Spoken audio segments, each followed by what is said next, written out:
Ahora sí, Dios les bendiga. ¿Cómo están? Feliz día. ¿Cómo se sienten? No feliz día del niño, feliz día para todos. Sé que todo adulto tiene un niño dentro. Lo malo es que a veces lo dejan salir mucho. Ese niño debe permanecer allí, pero que la madurez no sea estorbada por ese niño que llevamos dentro. Amén. Puede tocar a alguien y diga, bienvenido a la casa de Dios.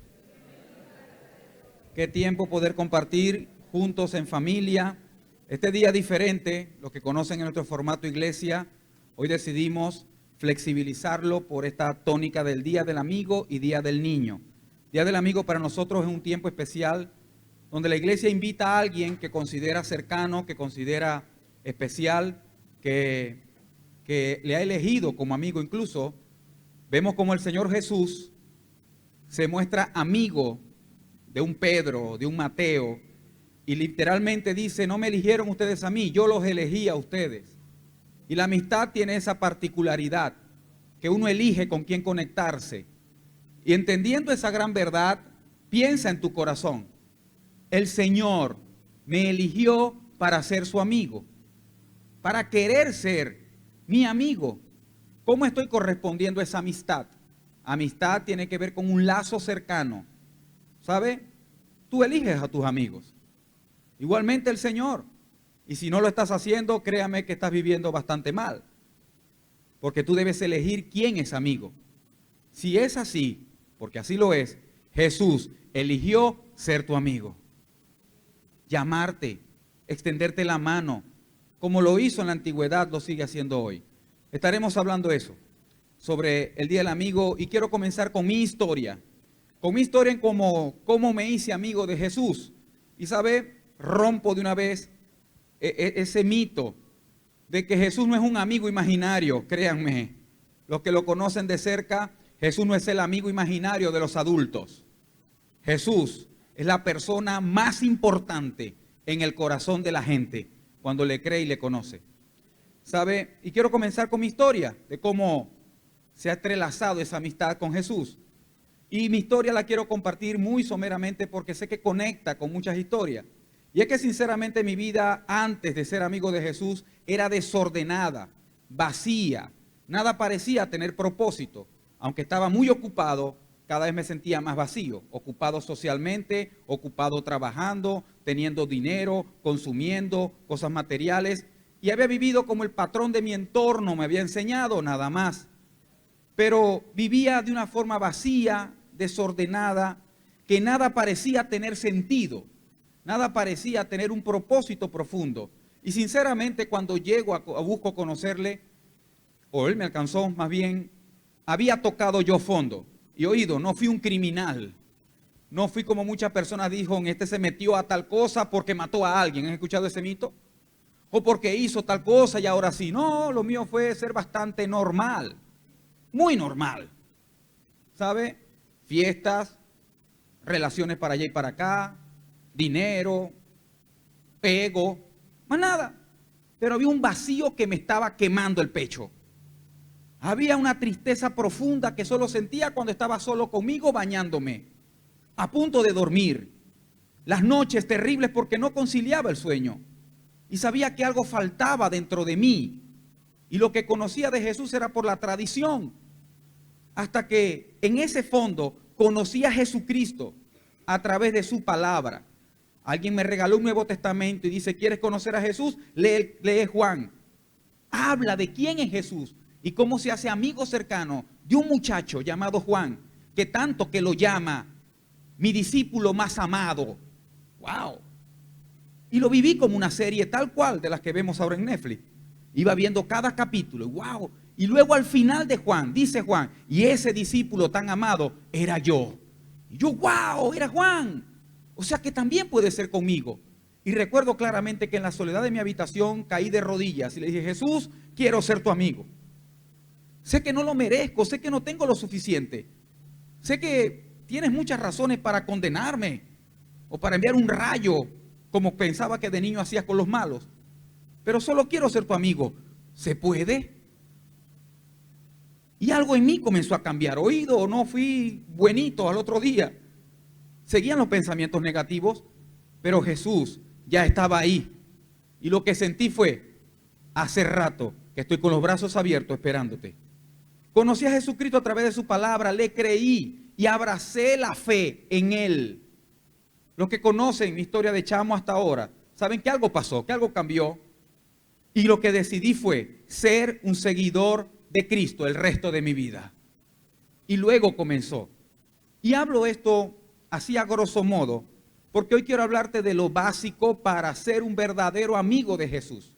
Un verdadero seguidor de Cristo. Lo básico, lo elemental.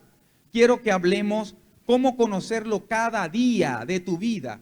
Cómo establecer una relación y conocerlo a Él y darlo a conocer a otros a través de tu vida. Quiero hablarte con claridad de cómo hacer que Jesús sea tu mejor amigo. Y para eso es importante que comencemos con esto. Creer en la obra de Cristo. Debemos creer en la obra de Cristo. Vamos, cree tú en la obra de Cristo. ¿Cuál es la obra de Cristo? Sabe que Pablo, cuando empezó a predicar, Pablo fue uno de los más efectivos llevando las buenas noticias del reino.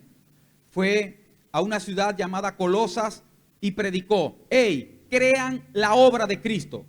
Fue a Roma, fue a Éfesos, fue a Grecia, España, para muchos lugares, y lo que decía es, tienes que conocer la obra de Cristo. Cree la obra de Cristo. Y la obra de Cristo es lo que Él hizo, lo que Él hace y lo que Él hará. Y lo primero para establecer una amistad con Jesús y que Él tenga una relación profunda contigo es que tú creas la obra de Cristo. ¿Qué es la obra de Cristo? Jesús nació. ¿Sabes cómo nació? Más allá de la tradición bonita del pesebre, que me sigue gustando. Jesús nació por obra del Espíritu Santo. Una chica de aproximadamente 16 años, en medio de ese contexto religioso y legalista, que no había tenido relación sexual con hombre alguno, comprometida, sale embarazada. Por providencia de Dios, Dios haciéndose carne para cumplir un plan de redención. Y sabes, el plan siempre fue eliminarlo, que no naciera. Y luego de haber nacido, que muriera bebé, muriera pequeño. Por el propósito trascendental que traía la historia a ti y a mí, a todos nosotros. Jesús nació. Sí, esa es la obra de Cristo. Ahí comienza su obra. Ahora, Jesús vivió aquí. Lo reflejan los 4 evangelios. ¿Cómo vivió? Pero también la historia universal. ¿Sabe?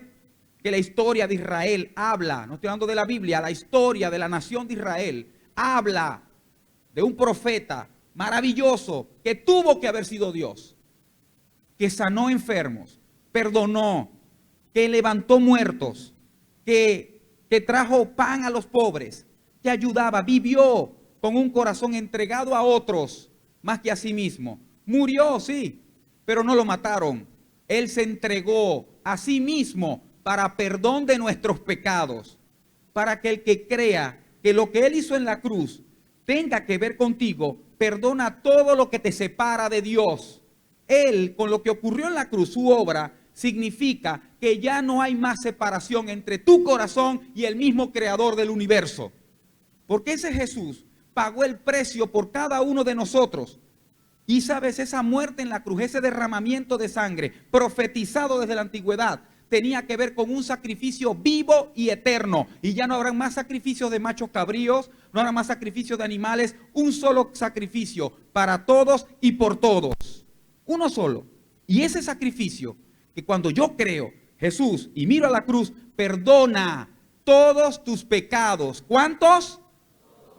Todos tus pecados. Y nacemos de nuevo. Ahora, pero Jesús no murió. ¿Sabes cuál es el enigma más grande de la humanidad? ¿Sabe qué es enigma? La incógnita, la interrogante más grande de toda la humanidad, en la historia de la que la humanidad es humanidad. ¿Dónde está el cuerpo de Jesús? ¿Usted cree que se lo están preguntando ahorita del 2000 para acá? Que hasta la NASA se involucró en una investigación del 2015 para acá. ¿Sabes? Desde la antigüedad la pregunta enigmática, desde los 12 que caminaron con Jesús el día 4 de su muerte, es ¿dónde está el cuerpo de Jesús? Y nadie lo puede buscar ni encontrar como están los de otros restos de personas religiosas, porque él dice literalmente que él está, así como tú y como yo, vivo, sentado en el trono de la gracia al lado del Padre Celestial. Ahí está. Alguien vivo ya está ahí. O sea, que le abrió el camino a que alguien vivo también pueda estar en la presencia del Padre. ¿Vas conmigo en la obra de Cristo? Murió, pero al tercer día resucitó de entre los muertos. Hecho histórico y bíblico. Más de 90 días caminando entre la gente. Más se le apareció a más de 500, hablándoles del reino de los cielos, los detalles del reino. Luego de ciertos de más de 3 meses, reúne a más de 120 personas y le ven subir la ascensión. Y así como lo ven subir, un ángel se le aparece a los que están ahí y le dice, ¿por qué tienen su mirada perdida en el cielo? Así como lo vieron ir, lo verán venir con poder y gran gloria. Y la obra de Cristo no termina allí. ¿Sabe qué? Él viene pronto a establecer el reino de Dios aquí en la tierra, entre nosotros, con nosotros. Eso está. Y cada vez Él dejó las señales que esto vendría. ¿Y sabe algo? La señal más rotunda está entre nosotros, que es rumores de guerra, terremotos, enfermedades, problemas económicos, todo junto. Antes era paulatino. Ahora estamos viviendo eso en un mismo año, en una misma temporada, muy compacto. Y eso es lo que le abre la puerta a la venida del Señor. Y como siempre predicamos, la venida del Señor no es para miedo, es para que entendamos que su obra está siendo completada. De 5 cosas que hablé, que tiene que ver con la obra de Cristo, 4 han tenido cumplimiento total. ¿Qué te hace creer que la venida no se va a cumplir también? Entonces la obra de Cristo se refiere a lo que Él hizo, pero también a lo que hace hoy, en un corazón que le cree, en un Gonzalo, en el 2015, por allá, 2012, por allá, en una persona, en una familia que le cree lo que Él sigue haciendo hoy y también lo que hará en su regreso eterno. Ya Él está obrando en vidas y familias transformadas, transformadas del caos al orden, transformando de la oscuridad a la luz, transformando de una soledad que enferma, una soledad que mata, a la comunión con otros que reverdece. Él está transformando. Él nos mandó a ser sus discípulos y a que hagamos discípulos. Al final en Mateo 28, en esa parte de la ascensión que te comentaba, Él dice, a ustedes les digo, vayan y sean discípulos, haciendo discípulos, bautizándolos, sumergiéndolos en el Padre, en el Hijo y en el Espíritu Santo, en la identidad del reino, pero enseñándoles a que escuchen mi palabra y caminen cerca de mí. Ese es el trabajo. Ahora, no puedes seguir realmente al Señor si no crees en su obra redentora. ¿Entiendes la obra de Cristo? Pregunto, ¿ahora la obra de Cristo es algo lejano a ti o es algo que tiene que ver contigo? ¿Es algo que abrazas para ti? ¿Es algo que adaptas y crees? ¿Es algo en la que perteneces y te da identidad? Porque Cristo hizo la obra. Ahora que ahora eso se haga, tu obra depende de un corazón que le recibe, un corazón enseñable. Por eso quiero que recordemos la premisa de qué les dijo Jesús a los que querían ser sus discípulos, a los que querían caminar con Él. Lucas 9:23.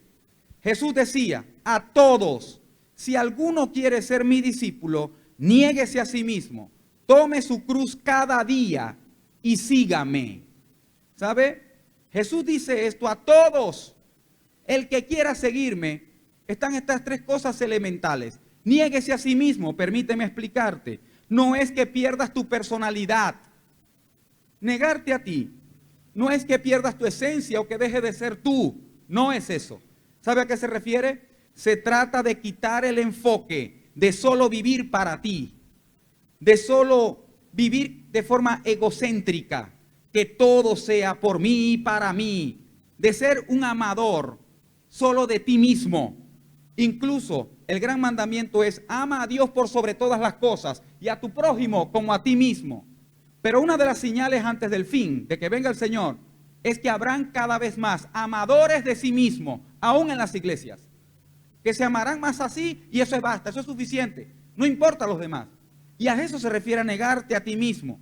Tiene que ver con empezar también a vivir para Dios y empezar a vivir en función de los demás. ¿Van conmigo?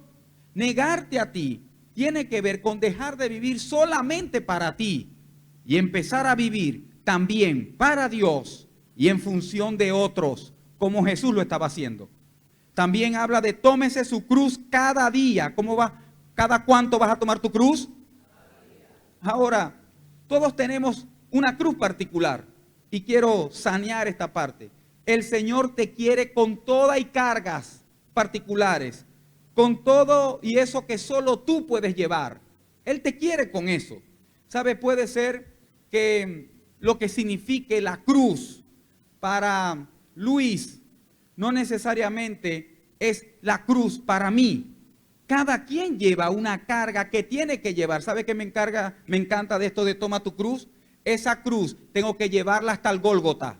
Tengo que llevarla hasta el final de mis días. Tengo que llevarla siempre. Escúchame, la vas a tener que llevar, con Cristo o sin Cristo. Pero Él te dice, ven y con todos tus miedos. Ven y con todo lo que carga tu corazón. Ven y con todo lo que es tu responsabilidad como familia, como matrimonio, como propósito. Ven con eso también. Lo quiero llevar contigo. Lo quiero llevar contigo. Y eso, Dios, que la cruz es eso que tenemos que llevar hasta el final de nuestros días. Pero Él dice, para seguirme, niégate a ti mismo, toma tu cruz cada día y sígueme.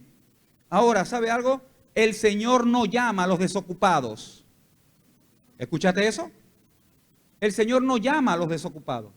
Él es especialista en llamar a los más ocupados. ¿Cómo llamó a Mateo?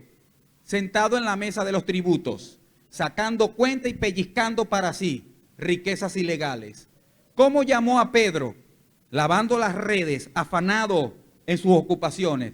¿Cómo llamó a todos los demás? Incluso uno bien ocupado le llegó a Jesús, el joven rico. ¿Sabe? Jesús, el Señor, no llama a desocupados. Muchas personas que seguiré a Cristo cuando me desocupe de tantos afanes. Esa es tu cruz. Tómala y síguelo. A Él, Señor, también. Porque, ¿sabes? La última parte, sígueme. ¿Sabe qué es lo que quiere el Señor Jesús? Que le sigamos. Y le sigamos de cerca.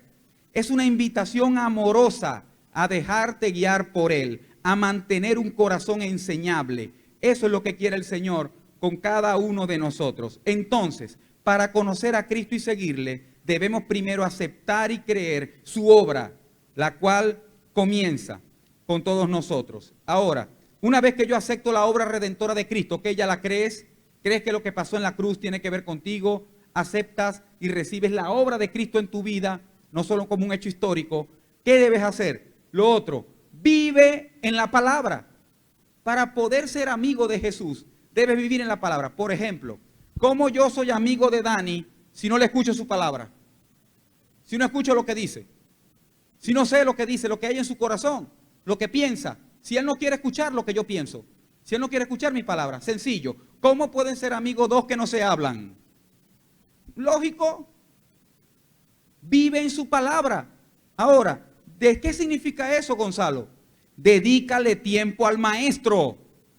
Dedícale tiempo al maestro. Estoy hablando de aprendiz, de ser un discípulo, de ser un amigo cercano a Jesús. Mírame. No pretendas ser su aprendiz si no vas a pasar tiempo con quien te enseña. No puedes pretender ser un buen discípulo, un seguidor de Jesús, si no estás dispuesta o dispuesto a pasar tiempo de calidad con quien te quiere enseñar. Y eso se logra a través de su palabra. Colosenses 3:16 dice algo así: que la palabra de Cristo abunde ricamente en vosotros. Que la palabra de Cristo abunde en nosotros y básicamente eso significa permitir que las enseñanzas y el mensaje de Jesús guíe cada aspecto de tu vida. Que la palabra del Señor abunde ricamente en nosotros y es clave para tener una relación verdadera y profunda con Jesús. Vive en la palabra. Esto es clave, mis hermanos, y permítame profundizar un poco más aquí. Una cosa es saberse versículos de memoria y otra cosa muy diferente es pensar bíblicamente. Podemos tener y saber de memoria algún versículo.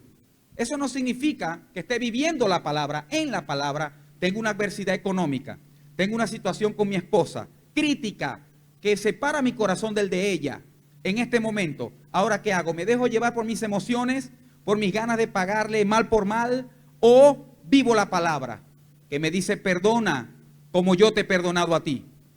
Y cuando yo dirijo, porque al final del día es mi dirección, quien yo giro el timón o no, hago lo que dice la palabra, estoy viviendo en la palabra. Amén. Y esto es clave, porque no solamente es saberse los versículos de memoria, es pensar bíblicamente. ¿Qué haría el Señor con esto? ¿Qué dice la palabra de Dios en cuanto a esto que estoy pensando, sintiendo o haciendo? ¿Qué me estoy guiando? Vive en la palabra. Quiero que tu corazón descanse con esto. El Señor no quiere ni necesita eruditos de la palabra. ¿Escuchaste eso? El Señor quiere vidas en las que su palabra fluya como ríos de agua. Quiere vidas, caudales, que su palabra fluya de dentro de ti hacia afuera de ti, en tu forma de vida. ¿Entiendes eso? Así que vivir en la palabra no significa convertirte en un teólogo legalista que lo sabe todo y si alguien te saca doble púa, tú le sabes sacar doble blanco con otro versículo. No es careos bíblicos. ¿Sabes? Yo conozco mucha gente así y quedan vacíos, terminan muy mal, porque no es saberse versículos de memoria o argumentos de pugnas bíblicas. Es vivir, pensar bíblicamente. Dile a alguien que tenga cerca, vamos a pensar conforme a la palabra y nos irá bien. Dile. Y nos irá bien. ¿Sabes? Regularmente así pasa. Él no quiere ni necesita que seamos unos eruditos. ¿Qué dice de vivir en la palabra? Palabra de Jesús. Aprendamos de Jesús porque queremos ser su amigo. Juan 8, 31 y 32. Dijo entonces Jesús a los que habían creído. ¿A quién le habló Jesús? No a muchos, no a todos, ya no es a todos. Ahora es a quién? A los que le habían creído. Escúchame. En este punto de la enseñanza, si tú le has creído a la obra de Cristo, si tú crees en lo que Él es y significa, esto es para ti y para mí. Dice, si ustedes permanecen en mi palabra, seréis verdaderamente mis discípulos. Me encanta el verdaderamente, porque podemos ser mentirosamente, falsamente, aparentemente sus discípulos. Pero Él dice a los que le han creído a su obra, si ustedes permanecen en mi palabra, seréis verdaderamente mis discípulos y conoceréis la verdad. Nadie puede conocer la verdad si primero no es verdaderamente su discípulo. Y nadie es verdaderamente su discípulo si no permanece en su palabra. No que es una persona que maneja puras cosas al caletre, sino una vida que piensa conforme a la palabra. La verdad los hará libres. Mira, si le has creído a Jesús, debes permanecer en su palabra. La marca distintiva de un amigo de Jesús es que permanece en su palabra a pesar de las circunstancias. Permanece en su palabra a pesar de las propuestas diversas, tentadoras de este mundo. Permanece en su palabra a pesar de sus propios deseos engañosos. Permanece en la palabra. Las palabras de Cristo en ti te hacen libre. ¿Pero libre de qué? De la angustia. Te lo digo por experiencia. Las palabras de Jesús te hacen libre de la depresión, de la ansiedad, del dolor, de la enfermedad, del poder del pecado. Te hace libre. Pero ¿cómo conozco la verdad si no estoy cerca de ella? Vivo en ella. Por favor, deja que diariamente las palabras de Cristo le ganen a los que quieren provocar las circunstancias en ti. ¿Entendiste eso? Vamos, eso lo haces tú solamente. En tu diarismo, en tu cotidianidad. Dejar que la palabra de Cristo le gane a lo que las circunstancias que te rodean quieren provocar. Otra característica fundamental de un amigo de Jesús es que ora con fe. Ora con fe. Hay muchos oramos, pero la pregunta ¿es con fe? Porque Santiago dice, los que oran dudando, me encanta como dice Santiago porque va al grano, no anda con medias tintas, lo dice clarito. El que ora dudando, el que ora sospechando, no espere recibir nada del Señor. Wow, qué maestro, ¿no? Directo. ¿Por qué? Porque un amigo del Señor, un amigo mío, yo creo en ese amigo, ¿o no? ¿Has tenido ese amigo que crees que no te va a dejar morir? Así decíamos en Eliseo. Aunque a veces unos te vendieron y tuviste que echarle a un lado, o tú fuiste el que vendió a otro. De seguro siempre hay uno, el que sabías, confío en ti. ¿Quién lo dijo? Ese es mi amigo. Yo sé que no dijo eso. Yo sé que ese va a sacar el bate por mí. Yo sé. Sí hay. Y mira, si eso es así en lo secular, imagínate orar y creerle a Jesús. Yo sé quién es. Creo en su obra redentora. Es mi mejor amigo. Yo sé que aunque esté muerto, viviré. ¿Por qué? Porque Él lo dijo. Porque le creo y ya. Mira, orar con fe es hablarle a Él constantemente y primeramente. Cuando voy a Él primero, demuestro en quién confío. A quien tú vayas primero, en medio de una circunstancia adversa, lo que demuestra es en quién o en qué estás puesta la fe. Cuando tienes una adversidad y lo primero que haces es ensimismarte, ¿qué hago? ¿Qué resuelvo? Dios mío, me morí. ¿Sabe qué pasó? Estás confiando en ti. Tú eres el mejor amigo tuyo. Soberbia se llama eso. O pasa algo, mi mejor contacto. ¿A quién llamo? ¿Quién me ayuda? Tu confianza está puesta en la gente. Cuando oras con fe, entiende, Señor, primero coloco mi causa, mi situación en tus manos. Y tú dime qué debo hacer yo y con quién debo conectarme.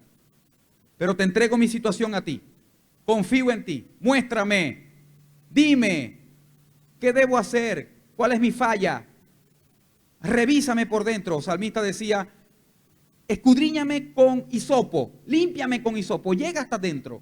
Porque sabes que a quien vas primero demuestra en quién confías de verdad. Orar con fe no es decir palabras sueltas al aire. Orar con fe es saber a quién le estás hablando. Orar con fe es saber con quién estoy hablando y a quién estoy confiando mi corazón. Es creer y confiar en quien te escucha. ¿Sabes? El Señor no solo te escucha. El Señor te escucha y te responde, pero no nos gusta el final, a su tiempo. ¿Cuándo te responde? ¿Entendiste eso? ¿Cuántos son como yo que quiere que me responda ya? ¿Sabe cuándo va a ocurrir? No te voy a dar malas esperanzas. ¿Cuándo te responde así? Casi nunca. Porque sí lo ha hecho, pero conmigo va como de 100 una. Pero todavía me queda el resto por delante. Pero te digo que es su tendencia. Y es por amor, es en amor. Ahora, es creer y confiar en quien te escucha. Orar al Padre Celestial, o oras al Señor, porque le crees a Él. Cada vez que oras, demuestras tu fe. Cada vez que oras, demuestras a quién pertenece. Palabra de Jesús. Hoy trajo pura palabra de Jesús para que seas amigo de quien habla. Jesús, o Juan 15:7, Jesús dice, si permanecen en mí y mis palabras permanecen en ustedes, mira la condición, pidan, que es orar, todo lo que quieran y les será hecho. ¿A cuánto le encanta el final? Pidan todo lo que quieran y les será hecho, pero no es para todo el mundo. ¿Es para quiénes? Los que permanecen en Él y sus palabras permanecen en mí. Para esos pidan lo que quieran porque están conforme a su voluntad y su orden. Mira, la oración ferviente del justo puede mucho. Dice Santiago 5:16. La oración ferviente del justo. ¿Sabe qué es un justo? Alguien que ha creído en la obra de Jesús. Que sabe que lo que la obra de Jesús le justifica. Yo no tengo lo suficiente para formar parte de Dios, pero Jesús me justificó. Y esa justificación hace que yo pertenezca al reino. Y dice que la oración ferviente del justo puede mucho. Pero hay justos que no tienen oración ferviente. Por eso pueden muy poco. Amén. ¿Sabes? Ocurre así. Otra parte que me encanta en Santiago de la oración dice, mira esta parte, el poder de orar con fe. Mira orar con fe. Dice en Santiago 5:15, en NTV para los que escriben, dice, porque una oración ofrecida con fe salvará al enfermo y el Señor hará que se levante. Y si ha cometido pecados, le serán perdonados. ¿Ves ese poder? Recuerdo cuando el COVID-19 se llevó a tantas personas queridas. Y sabe, nadie podía acercarse a otros por contagiarse o por el miedo a contagiarse. Y esto solo por nota de voz. Compartíamos desde nuestro ministerio este versículo. Alguien ha llegado que podía entrar a UCI o que podía estar donde estaba entubada esa persona. Le decía, colócale esta nota de voz cerca de esa persona. Y le recitábamos este verso bíblico. Una oración ofrecida con fe salvará al enfermo. Antes de sanarlo, quiere salvar su alma. Y dice, y el Señor hará que se levante. Y les decía en plena oración, no te va a levantar el tubo que tienes en la boca. No te va a levantar los medicamentos. ¿Tú crees que es Cristo que te va a levantar? ¿Tú crees que Él perdona tus pecados? Sí, cumple el tratamiento, pero el Señor quiera quien te levante, porque ahí está la fe. y dice, si has cometido pecado, pídele perdón, porque Él perdona tus pecados. ¿Crees eso? Abraza la fe en Cristo. ¿Sabe? La mayoría que hizo esta oración con fe, se levantaron. Lo hicieron. Y fue a distancia, porque una oración con fe, abrazando la fe en el Señor, puede mucho. Ahora quiero que veamos, recuerda, creer la obra de Cristo, vivir en su palabra, pero también ora con fe. Te animo a que cambies el tono de tu oración, que deje de ser una oración, Señor, haz esto que yo quiero, esto que necesito, y empieza a orar así, Señor, dame lo necesario para hacer lo que tú quieres. Ayúdame a hacer tu voluntad, que siempre es mejor que la mía. Ayúdame a ver lo que tú quieres que yo vea. Quita las vendas de mis ojos. Ayúdame a ver los puntos ciegos. Entonces, lo otro es, mantén comunión con los creyentes. No puedes ser un amigo de Jesús sin ser amigo de sus amigos. ¿Sabe?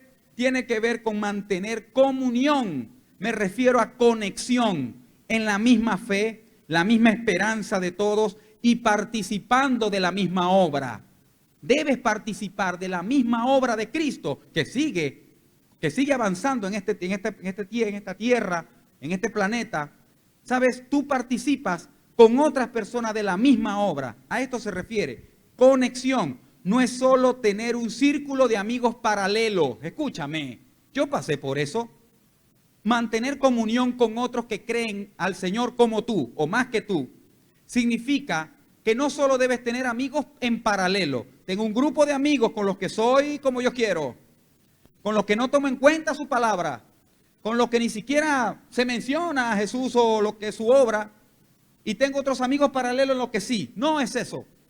Mantener comunión con los creyentes se refiere a llevar tu vida completa, pero junto a otros que también caminan con Jesús.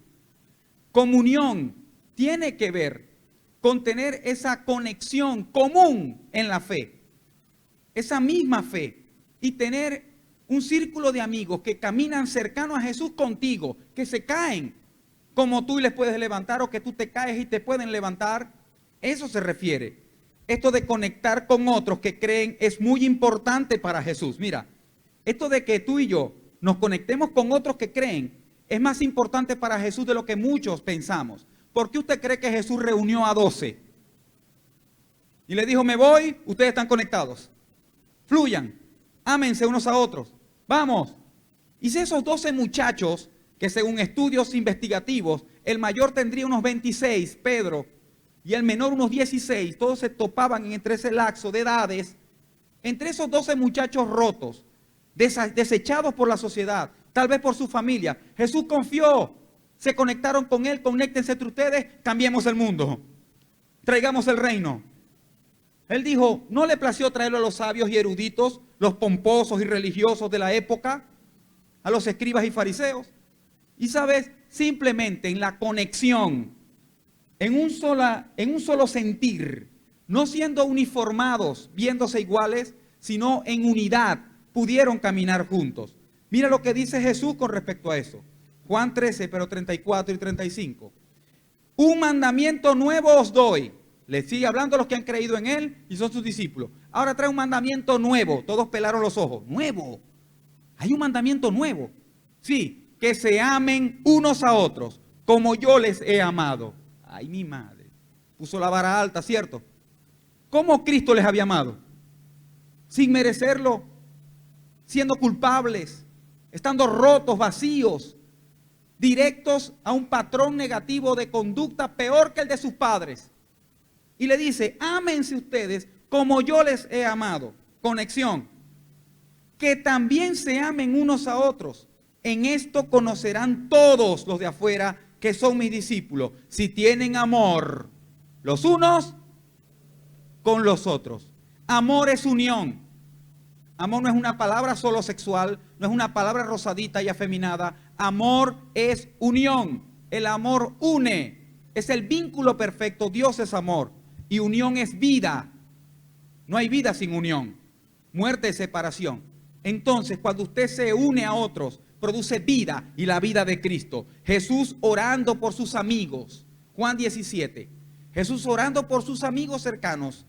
le dice: Padre, te pido que todos sean uno, así como tú y yo somos uno. Es decir, Padre, como tú estás en mí, Padre, yo estoy en ti, así ellos también estén en nosotros. ¿Ves ese poder de la unidad? Jesús mismo está diciendo que ellos, que todos ellos, aún con sus errores, aún con sus problemas de personalidad, aún con sus cruces diferentes que llevan cada día, Padre, que ellos sean uno. Si Jesús oró por eso al Padre, es porque para Él eso es muy importante. Y aquí quiero hablarle a los de la casa primero. ¿Cuáles son tus compañeros de ministerio? ¿Son solo eso? ¿O son amigos del corazón? Quiero hablarle a los grupos de cuidado. Tu grupo de cuidado, jueves tras jueves, martes tras martes, viernes tras viernes, no sé cuál es tu día, sábado tras sábado. ¿Es solo un cumplimiento ministerial o es un círculo de discípulos? ¿O son amigos que se aman unos a otros como Cristo nos ama a nosotros? ¿Es el reflejo del amor de Dios? ¿Qué tal tu familia? Sí, esos 5 que viven ahí incluyéndote. Esos 4 que están bajo ese mismo techo. Esos 3, esos 2, no sé. ¿Qué tal tu familia? Hey, a pesar de todo, ámense unos a otros. Un aplauso al Señor que trae ese amor en nosotros.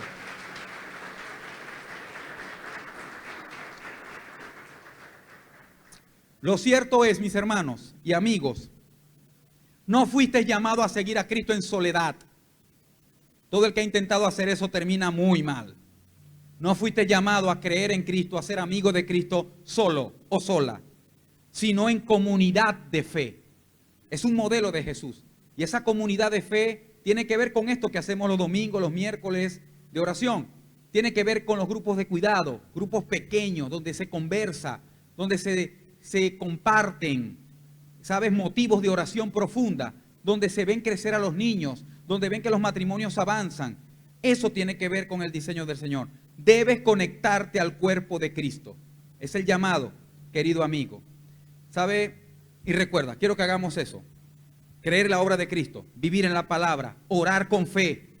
También tenía que ver con mantener la comunión con otros. ¿Cómo vas con eso? Si puedes irte ponderando, colócate una calificación muy propia del 1 al 5. ¿Cómo te colocarías tú mismo en creer en la obra de Cristo? Antes de hoy estaba en 2, pero ahora la entiendo y la abro mi corazón.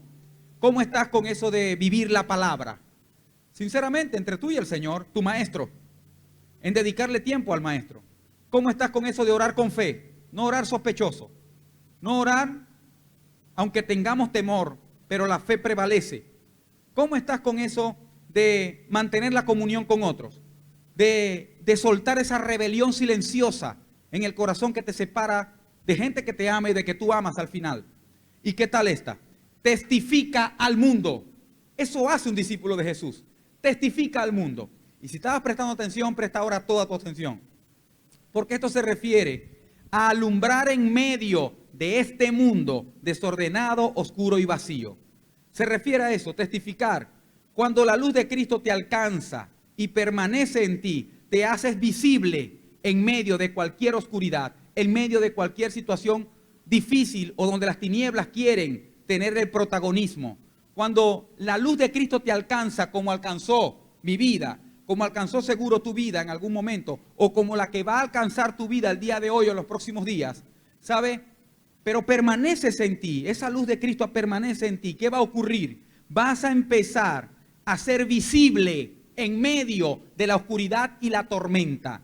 Y estudiando eso, recordé un caso de esto de History Channel, ¿sabes? Que estuve viendo con mi esposa y hablaba sobre en esos años 1800, 1700, donde solamente viajar entre continente y continente se podía en barco. No podría ser otra manera de viajar entre continente y continente, solo eran embarcaciones. Y ocurre en una parte de Europa central, en esa parte donde están esas costas, esas bahías, que estaba un barco de estos transportando más de 200 pasajeros, que iba a pasar de un lado a otro. Y ocurre que en la madrugada, en donde era más densa la noche, se desató una tormenta como nunca antes. Y aunque había un tráfico naval, más o menos de otras embarcaciones, ocurre esta historia. Pasa que cuando estaban ya en ese trayecto, tal vez a la mitad, no saben exactamente en qué punto del trayecto, esta tormenta empieza a hacer estragos en medio de la madrugada, donde la noche es más oscura. Y el batir de los barcos en medio del oleaje que se metía en la embarcación y todo el nerviosismo, el pánico corría, la brújula central que manejaba se cayó y se destrozó. Ahora no tenían orientación, y aunque los que dirigían el buque sabían navegar con las estrellas para buscar la estrella, ellos saben su ciencia, su cuestión para navegar con el cielo, estaba tapado todo el cielo por los nubarrones. ¿Qué hacemos? Y la embarcación daba vueltas y vueltas desorientándose. Pero el que estaba allá arriba, un marinero está arriba, ve una luz en lo lejos. Y dice, dirijamos todo en medio del caos, dirijamos todo hacia esa luz, hacia esa luz.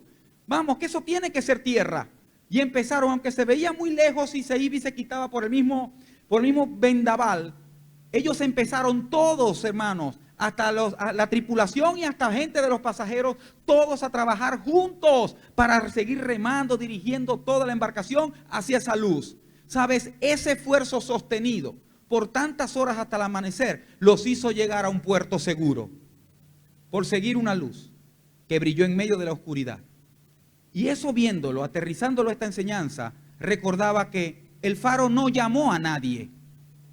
El faro simplemente permaneció alumbrando en la oscuridad. ¿Entiendes eso? Cuando la luz de Cristo está en ti, no es que tú tienes que llamar a la gente, vengan para acá, yo soy el que soy. Solo permanezco alumbrando en medio del caos. Y ¿sabes otra cosa que llama poderosamente mi atención de este caso particular? Que cuando tú alumbras de verdad, puedes ayudar a muchos. Porque ese faro permaneció alumbrando, se salvaron más de 200 vidas. Aunque el reporte histórico demuestra que otras embarcaciones sí se perdieron y fue pérdida total, al menos esta se salvó por seguir una luz. Y quiero decirte esto, tú puedes ser esa luz si permaneces siendo amigo de Jesús.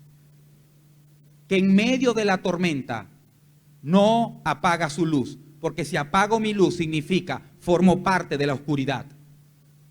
Y es aprender que ahora con tus propias fuerzas no puedes porque te apagarás. Cuando la luz de Cristo está en ti, es que vas a poder alumbrar de verdad. Testificar es dar fe de que algo es cierto. Testificar es demostrar que alguien dice la verdad. Sé que has visto películas de juicio o has estado en alguno. Y si sale un testigo, está llamado ahí para dar fe de que lo que él vive, lo que él vivió es verdad. Eso es testificar. Es formar parte de la evidencia ante el mundo de que Cristo salva porque te salvó, de que Él restaura porque te restauró, de que Cristo sana, de que el Señor libera y perdona. Así que necesitamos testificar. Hay una parte de testificar en la Biblia, una experiencia cercana a Jesús, que es la más poderosa que yo he revisado. Jesús mismo en Mateo 10:32 dice algo. Dice, todo aquel que me reconozca y me confiese en público, aquí en la tierra, ¿dónde? Aquí en la tierra, que lo reconozca y testifique, confiese en público que lo que él ha hecho, también yo le reconoceré delante de mi Padre en el cielo. Testimonio trae testimonio. Entonces, y el ejemplo cercano a Jesús ocurre en Lucas 8, y es así.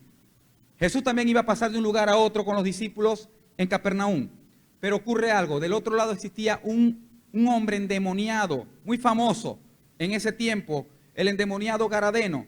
Este hombre se la pasaba, vivía en las tumbas que estaban fuera de la ciudad, desnudo, y muchas veces intentaron encadenarlo y las rompían endemoniado.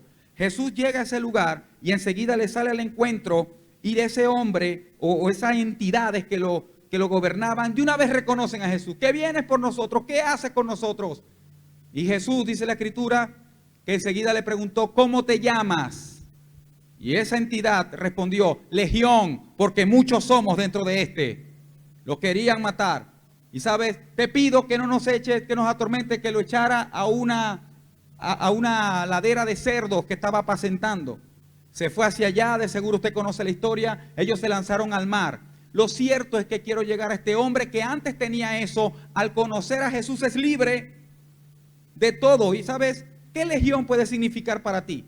Tal vez no algo como para que te haga vivir en el cementerio de aquí, pero sí que estés viviendo entre muertos, sí que estés viviendo en oscuridad, sí que vivas entre huesos secos, sí de que anímicamente estés muerto, estés liquidado, que ya no tenga esperanza tu corazón. Puede que estés así como él, y sabe, pero le salió al encuentro a Jesús. Y te digo algo, todo el que se pone enfrente a Jesús es transformado, para bien y para siempre. Y sabe, ese hombre, luego de tener eso que ya el Señor lo sacó, dice la Escritura, búscalo en Lucas 8, del 26 en adelante, dice que ahora estaba ese hombre bien vestido y en su juicio cabal al lado de Jesús. Eso hace él. Pero la historia es esta, el testimonio está aquí. Ese hombre que antes estaba así, ahora le dice: Jesús, déjame ir contigo, te quiero acompañar. Y Jesús le dice lo siguiente en el verso 39: vuelve a tu casa y cuenta cuán grandes cosas Dios ha hecho por ti. Y él se fue proclamando por toda la ciudad cuán grandes cosas Jesús había hecho por él. Primer evangelista registrado. Este hombre empieza a contarle a los de su casa lo que Dios había hecho con él y proclamando la verdad, el reino en toda la ciudad. Por eso quiero decirte hoy que si sos amigo de Jesús, si Dios ha hecho algo en ti, debes contarlo. Pregunto, ¿Dios ha hecho algo en tu vida? ¿Con quién lo estás compartiendo? Si hay un amigo cercano aquí, de seguro es que quieres que esa persona conozca lo que Dios ha hecho en ti. Sí, uno se siente torpe, ¿sabe? Uno se siente tenso y hasta a veces tonto tratando de explicar lo que Dios ha hecho conmigo, y al tratar de explicarlo me enredo todo. Es normal, pero comparte lo que Dios ha hecho con tu vida. Simple, yo antes estaba ciego, ahora veo. Yo antes no tenía fuerzas, el Señor me dio fuerzas nuevas. Como tantas cosas, pero debes hacerlo saber a otros, principalmente a los que viven contigo. Esas personas cercanas saben de tu propia lengua, saben de tu propia voz, lo que Dios ha hecho en ti, lo que Él está haciendo en ti. Si no, vamos, ve y hazlo. Primeramente a los más cercanos, porque Jesús, palabras de Jesús, dice en Juan 15:8, en esto es glorificado mi Padre, en que lleven mucho fruto. ¿En qué es glorificado el Padre? Y sean así mis discípulos. Llevando mucho fruto, seamos discípulos. Quiero aterrizar el mensaje con esto. Testificamos es con nuestros frutos. ¿Qué es nuestros frutos? Nuestras palabras conectadas con nuestras decisiones. Frutos son lo que decimos, que sea congruente con lo que hacemos. Frutos es lo que producimos en otro corazón. ¿Qué estás produciendo tú en el corazón de los que viven contigo? ¿Qué estás produciendo tú en el corazón de los que trabajan contigo? ¿Qué estás produciendo tú en el corazón de los que sirven contigo? ¿Qué estás produciendo tú? Porque Jesús también dijo, por sus frutos los conocerán. Somos discípulos de Jesús cuando llevamos sus frutos a todas las esferas de la sociedad. Todas las esferas de la sociedad.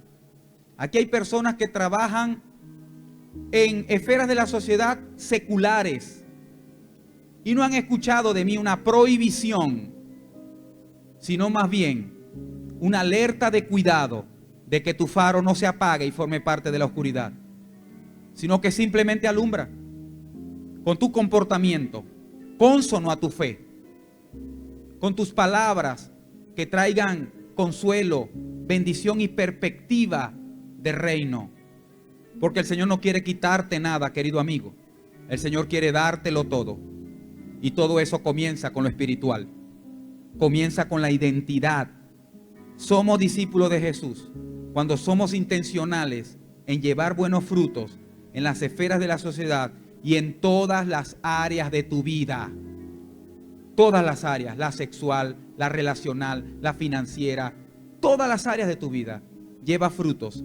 Que Dios bendiga, que Dios diga, ese es mi amigo, ese es mi discípulo. ¿Sabe? Quiero que oremos recordando esto. Recuerda siempre la obra de Cristo. Si puedes, tómale una foto, déjalo en tu galería, pero para que lo escribas en casa.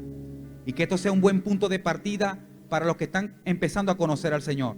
y los que tienen rato caminando con Cristo, esto lo recuerden y lo tengan fresco siempre en su vida. Recuerda siempre la obra de Cristo, de ahí parte todo. Vive en la palabra. Tú sabes lo que ya eso significa. Ora con fe, como creyéndolo ya, como sabiéndolo ya. Mantén comunión con otros, sé intencional, 2 o 3, compañeros de vida, compañeros de oración, socios de ministerio, y testifica al mundo de lo que el Señor ha hecho por ti. Por favor, respeta ese orden. Respeta ese orden. Primeramente, ninguna de las 4 últimas tendrán sentido si tú no recuerdas y mantienes viva la obra de Cristo en ti. Disfruta haciendo estas cosas consecuentemente en tu vida. Disfrútalo, vive así, porque recuerdas la obra de Cristo, lo que Cristo hizo en la cruz, lo que hizo en vida, su resurrección, su muerte, su ascensión y su venida. ¿Recuerdas la obra de Cristo? Hoy te llamo a recibir esa obra. Hoy te llamo a que digas en tu corazón: sí, creo que Jesucristo es el Señor. Creo que Él puede ser mi mejor amigo. Creo que Él puede ser la voz más latente en mi corazón. Sé que puedo, a través de su palabra, verle a rostro descubierto cuando venga con poder y gloria. Sé que toda su obra, sé que no nací por casualidad. Sé que tengo un propósito. Mi propósito es conocerlo y darlo a conocer, con mis habilidades, con mi personalidad, con mi forma. Esa es mi vida. La vida está en Cristo. La vida dice, la palabra dice, separados de Él, nada podemos hacer. Pueden ponerse de pie todos conmigo. Y quiero que oremos de la siguiente forma. Quiero que ores conmigo, pero quiero hacer un llamado especial a las personas que están en este lugar. ¿Quieres recibir a Cristo en tu corazón? ¿Quieres que Jesús sea el centro? ¿Quieres que el Señor tome parte en tu vida de forma protagónica? Que deje de ser una tradición y empiece a ser una relación. Escúchame las preguntas. No te estoy diciendo ni invitando a que te metas a evangélico, tampoco a católico, tampoco a testigo de Jehová. No te estoy diciendo que aceptes una religión, una forma humana de religarte a Dios. Te estoy diciendo: ¿crees en el Jesús que se te ha predicado? ¿Crees en ese Jesús que leíste, que dice que quiere ser tu amigo, que vivas en su palabra, que permanezcas y dé frutos nuevos? Si crees en Él, te pido que por favor me dejes orar por ti, que la iglesia ore por ti. Y si hay alguna persona en este lugar que quiere recibir a Cristo en su corazón, te pido que por favor coloque su mano en el corazón. Ahí donde está, coloca tu mano en el corazón. Dios te bendiga. Cierremos todos los ojos, todos los que estamos aquí, por reverencia y respeto. Vamos, que sea algo entre el Señor y tú.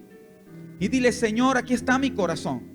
Si hoy una oración ofrecida con fe salva a un corazón que le cree, esa actitud sola de colocar tu mano en el corazón dice: Señor, te acepto como mi Señor, como mi Salvador. O si ya lo habías hecho, también puede significar: Señor, me reconcilio contigo, vuelvo a ti, Señor, vuelvo a ti para nunca más soltarte, para caminar contigo el resto de mi vida. ¿Puedes orar conmigo? Señor Jesús, te doy gracias por tu palabra. Repite conmigo: Señor, mi vida está en tus manos. Creo en tu obra que me redime, que me restaura. Mi nombre, inscríbelo en tu libro de vida. A partir de hoy, quiero caminar más cerca de ti. Quiero recordar siempre tu obra que tiene que ver conmigo. Quiero vivir en tu palabra. Quiero que tu palabra me guíe. Señor, quiero ser tu seguidor. Quiero aprender a caminar contigo orando con fe. Señor, más cercano a ti. Señor, tendré comunión con otras personas. Buscaré intencionalmente amistades celestiales. Amistades que me conecten con el cielo. Y también voy a dar testimonio a otros de lo que tú eres y has hecho en mí. Te doy gracias, Dios. Adoro tu santo nombre y reconozco tu verdad. Gracias, Señor. Termina esta oración conmigo diciéndole: perdóname, Señor. Te pido perdón por todos mis pecados. Sé que tú eres grande en perdonar. Creo que fuiste a la cruz y perdonas todo. Pero también creo que resucitaste y eso me da vida nueva. Y esa es la vida que quiero. No quiero una vida que dependa de la opinión de otros, que dependa, Señor, solo de mis propias fuerzas. Quiero una vida, Señor, que también se conecte contigo y en función de otros. Suelto todo egocentrismo, todo lo que se centraba solo en mí, pero ahora viviré para ti, en función de otros, pero cuidando mi corazón en ti. Te doy gracias, Dios. Dale gracias por su resurrección. Dale gracias por su vida. Dale gracias por su reino. Dale gracias por su palabra que te alcanza hoy. Dile gracias, Señor. Quiero ser esa luz. Quiero ser ese faro en mi casa. Úsame, Señor. En el nombre de Jesús. Amén y amén.